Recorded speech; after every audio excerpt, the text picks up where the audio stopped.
آقا فرماتے ہیں اے فاطمہ، سرکار سیدہ سے مخاطب ہیں، بہت پیار کرتے تھے سیدہ سے، بہت پیار تھا۔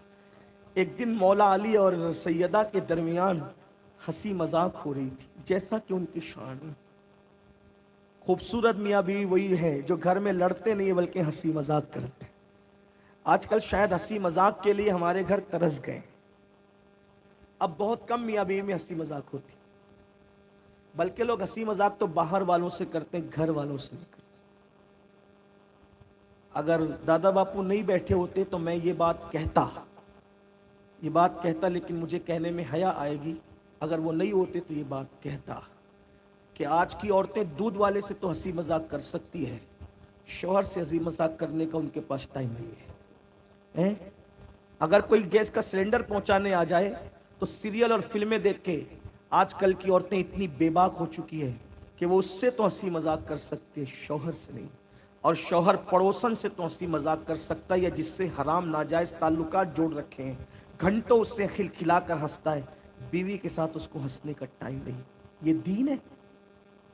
اہل بیت کی محبت کا مطلب صرف سیدوں کے ہاتھ چومنا ہے، یا اہل بیت کو اسوہ بنانا بھی ہے، ان کے نقش قدم پہ چلنا بھی ہے؟ میں یہ نہیں کہتا کہ ہر میاں بیوی ایسے ہیں، لیکن 80% حالات خراب ہیں۔ ہر گھر جہنم قدا بنا ہوا ہے۔ دیکھو یہ نبی کے گھر والے ہیں، شوہر گھر میں داخل ہوتا ہے تو موچوں پہ تاؤ دیتا ہے، شوہر گھر میں داخل ہوتا ہے تو بیوی بیمار بن کر کے بیٹھ جاتی ہے؟ نہیں۔ جس گھر میں ہنسی مذاق نہ ہوگی میاں بیوی میں، اس گھر میں خوشی کے پھول کیسے کھلیں گے؟ آپ سے پوچھتا ہوں، اللہ سے اتنے ڈرنے والے لوگ گھر میں ہنسی مذاق کر رہے ہیں، اس کا کیا مطلب ہوا؟ مطلب یہ ہے مصلی پہ عبادت کرنا یہ بھی اللہ کی عبادت ہے، اور بیوی کے ساتھ ہنسنا بولنا یہ بھی اللہ کی عبادت ہے۔ ہاں، اچھا شوہر وہ ہے جو بیوی کو خوش رکھے، اور اچھی بیوی جو شوہر کو خوش رکھے۔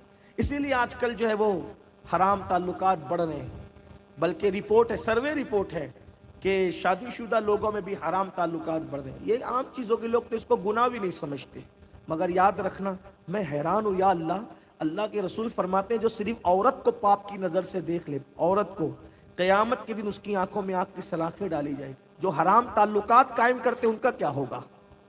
ہمارے بزرگوں نے فرمایا جو عورتوں پہ پاپ کی نظر ڈالتے ہیں مریں گے تو مرتے وقت ان کی زبان پہ کلمہ نہیں آئے گا۔ تو صرف عورت پر پاپ کی نظر ڈالنے والوں پہ کلمہ زبان پر نہیں آئے گا، ڈر ہے، تو جو زنا کرتے ہیں ان کی زبان پہ کلمہ کیسے آئے گا؟ جو زنا کی فلمیں دیکھتے ہیں ان کی زبان پہ کلمہ کیسے آئے گا؟ یاد رکھنا، اہل بیت کی محبت بڑی معذرت کے ساتھ، تلخ جملے ہو تو معاف کرنا، چند ڈرم شربت اور جلوس اور جلسے نہیں ہے، صرف حقائق ہے، حقائق۔ جب تک ان کو آئیڈیل نہیں بناؤ گے محبت پوری نہیں ہوگی۔ ہم نے آئیڈیل کسی اور کو بنایا، یہودیوں کو بنایا، نصرانیوں کو بنایا، کافروں کو بنایا، مشرکوں کو بنایا۔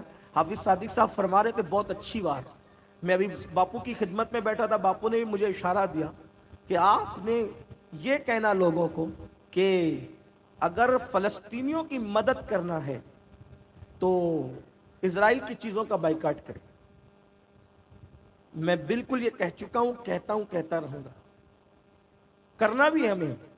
لیکن ایک بات آپ سے کہوں، اسرائیلی چیزوں کا بائیکاٹ کرو گے نا تو وہ معاشی طور پر کمزور ہوگا، ہمیں یہ بالکل کرنا ہے۔ لیکن اس سے بڑی ایک بات اور، اس کی چیزوں کے بائیکاٹ سے پہلے اس کی تہذیب اور اس کے کلچر کا بائیکاٹ کرنا ہوگا، کیونکہ معاشی طور پر اس کی چیزوں کا بائیکاٹ کرو گے تو وہ پیسے کے اعتبار سے کمزور ہوگا، توجہ کرنا۔ لیکن اس کے جو دوسرے دوست لوگ ہیں، خوف ہے کہ وہ مال دے کر اس کی مدد کر سکتے ہیں، اس کو پھر کھڑا کر سکتے ہیں، ہمیں کرنا ہے بائیکاٹ۔ لیکن اس کی تہذیب کا اگر بائیکاٹ کرو گے تو جو ہے وہ اسرائیل ایسے صفحے ہستی سے مٹ جائے گا جیسے عبارت لکھ کر کے بچے ربر سے مٹا دیتے ہیں، اس طرح مٹ جائے گا اس کی تہذیب۔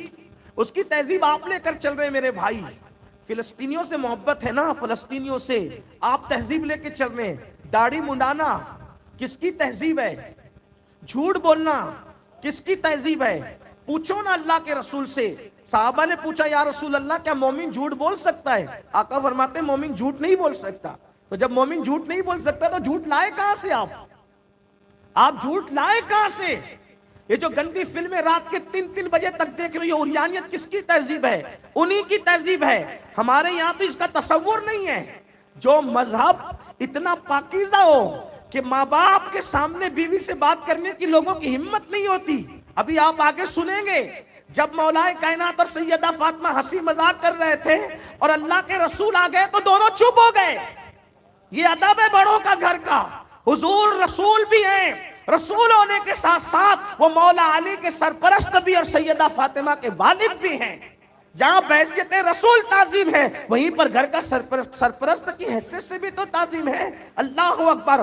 बड़ी माजरत के साथ ये तहजीब हमें खत्म करनी होगी। अगर तुम्हारी बेटियां चड्डी पहन करके अंग्रेजी तालीम हासिल करने जा रही है तो ये किसकी तहजीब है? यहूदियों की तहजीब है। मैं ये नहीं कहता बेटियों को ना पढ़ाओ, हमारे उलमाए किराम जो है इससे मना नहीं करते, उनसे मैं जो है वो रोशनी लेते हुए अर्ज कर रहा हूं, पढ़ाओ लेकिन अपनी तहजीब के सांचे में ढाल के पढ़ाओ, सैयदा फातिमा की कनीज बना करके पढ़ाओ। ये क्या हमारी बेटियां चड्डी पहन करके जाए अंग्रेजी तालीम हासिल करने के लिए और फिर कहते हो कि इजराइल को मिटा देंगे? तुमने तो उसकी तहजीब जिंदा कर रखी है। अल्लाह अकबर। फोन पर बातें करते हो, उनके अंदाज में करते हो, मटक कर उनके अंदाज में चलते हो, उनकी तहजीब घर के अंदर घुसा रखी है। मैं कहता हूं वहां तक जाकर इजराइल को तुम खत्म नहीं कर सकते, अपने घर से तो यहूदियत खत्म कर सकते हो, अपने घर से तो नसरानियत खत्म कर सकते हो, अपने घर से तो शिर्क और कुफ्र की नकलें खत्म कर सकते हो। ये जो शादियों में डीजे बजता है ये किसकी तहजीब है? जो गाने सुनते हो किसकी तहजीब है? म्यूजिक में डूबे हो किसकी तहजीब है? अगर फलस्तीनियों से वाकई मोहब्बत होती तो हम अल्लाह अकबर उनकी चीजों का भी बाइकाट करते और साथ ही साथ उनकी तहजीब का भी बाइकाट करते। लेकिन मैं जानता हूं इस कौम को अब नारे के सिवा कोई काम न रह गया, इस कौम को बातों के सिवा कोई काम न रह गया। याद रखना, दर्द भरी बातों से इनकलाब नहीं आएगा। अगर इनकलाब पैदा करना है तो उनकी तहजीब मिटाओ, उनकी नकल से दूर निकलो। मेरे आका जब तक मक्के में थे, तवज्जो करें, हुजूर को यहूदी तहजीब से कितनी नफरत थी। आका मक्के में थे, तवज्जो करें, तो आका अलैहिस्सलाम क्या करते थे? बगैर मांग का सर डालते थे। कंघी करते थे तो मांग नहीं निकालते थे। जब मदीने मुनव्वर आए तो देखा कि यहूदी जो है वो बगैर मांग का सर डालते हैं, तो आका अलैहिस्सलाम ने फरमाया अब हम मांग निकालेंगे। क्यों? कंघी करने में भी यहूदियों से मुशाबहत नहीं होना चाहिए। जो रसूल कंघी करने में यहूदियों से मुशाबहत इख्तियार करने से रोक दे, ये तो कंघी है, जिस्म को संवारने का जीनत का मामला है। अल्लाह के रसूल ने फरमाया ये 9 को रोजा, ये 10 को रोजा क्यों रखते हैं आशूर का? तो कहा हुजूर ये ऐसा कहते हैं कि मूसा अलैहिस्सलाम को फिरौन और फिरौनियों से निजात मिली इसलिए रखते। फरमाया मूसा हमारे नबी है, उनसे ज्यादा हम हकदार है याद मूसा मनाने के, हजरत मूसा की याद मनाने के, उनसे ज्यादा हम हकदार हैं। अल्लाह अकबर। फरमाया हम भी रोजा रखेंगे लेकिन यहूदी सिर्फ 10 को रखते हैं, हम 9 को भी रखेंगे 10 को भी रखेंगे और यहूदियों की तहजीब की मुखालफत करेंगे। जब नबी सर के अंदर कंघी करने में उनसे मुशाबहत को गवारा नहीं किया, रोजा रखने में उनको उनकी मुशाबहत को गवारा नहीं किया और इबादत में उनकी मुशाबहत गवारा नहीं है, हम गुनाहों में उनकी मुशाबहत कर रहे हैं। फिर इजराइल नहीं जो वो चढ़ेगा तो क्या होगा? और एक बात याद रखना, बद्दुआ के तौर पे नहीं बल्कि सच्चाई के तौर पे कह रहा हूं, अगर आज नहीं सुधरोगे ना, जो हाल फलस्तीनियों का देख रहे हो इससे बदतर तुम्हारा हाल हो सकता है। इकबाल ने एक सदी पहले कहा था, न संभलोगे तो मिट जाओगे हिंदी मुसलमानों, तुम्हारी दास्तां तक भी न होगी दास्तानों में। फिल्में देखने के लिए घंटों घंटों पहले जाते हैं और मस्जिद में जुमा के दिन भी दूसरी अजान के वक्त आते हैं। बहुत माजरत चाहता हूं। और हमने क्या सोच रखा है? हम तो गुलाम है ना अहले बैत के, हम जन्नत में नहीं जाएंगे तो कौन जाएगा? मेरे अजीज, जो अहले बैत थे ना, अहले बैत, एक कोई बंदा मुझे बता दीजिए कि उनकी जिंदगी के अंदर कोई गलत अमल हो, बताएं मुझे। इमाम हसन, इमाम हुसैन, इमाम ज़ैनुल आबदीन, इमाम मोहम्मद बाकिर, इमाम जाफर सादिक, इमाम मूसा काजिम, इमाम अली रजा, इमाम तकी, इमाम नकद्दीन औलिया, शेख अहमद रफ़ाई, इसी तरीके से सैयदी रिज़कुल्लाह शाह बाबा, इसी तरीके से सैयदी गुलाम अली शाह सरकार। और एक बात आपको बताऊं, मैंने जब दादा बापू से सुना कि फ़ज़ल माँ इतनी मुत्तकी थी, अहमद बापू ने इशारा किया कि फ़ज़ल माँ इतनी मुत्तकी थी, तो मैं सोच में पड़ गया। 1400 साल के बाद जिसकी बेटी देखती इतनी मुत्तकी व फजल माँ की शक्ल में, उस सैयदा फातिमा के तकवे और परहेजगारी का आलम क्या होगा। तो घर वाले मुत्तकी हूं, दादा बाबू को कभी देखा नमाज छोड़ते, फिर तुम क्यों छोड़ते। दर वाले कहते ना हम उनके दर के कुत्ते हैं, लेकिन दर के कुत्ते हैं तो फिर कुत्ता नमाज क्यों नहीं पढ़ता है। घर का बच्चा पढ़ रहा है। मैंने तो ये सुना है अपने लोगों से कि दादा बापू ने कोविड के दौर में भी नमाज बेजमात अदा नहीं की, बल्कि नमाज बाजमात अदा फरमाई। कोविड में बड़े बड़े अहले तकवा की जमातें तर को भी जुमा छूटे है ना, लेकिन ये मर्द कलंदर जिसको आप अपने लिए आइडियल मानते हो, इन्होंने जमात भी नहीं छोड़ी।